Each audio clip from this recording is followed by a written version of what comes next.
High বন্ধুরা, কেমন আছো? আমি ভালো আছি। আজকে একটা রেসিপি বানাচ্ছি, ইলিশ মাছ পাতায় ভাজা, তাই তোমাদের সাথে শেয়ার করছি।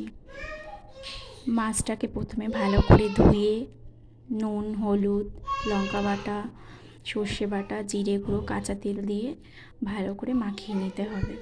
তারপর কলা পাতাটা ধুয়ে পাতার মধ্যে একটু সর্ষে তেল মাখিয়ে মাছগুলো পরপর সাজিয়ে দিতে হবে। তারপর স্টিম আছে, মাছটাকে ভাজতে হবে।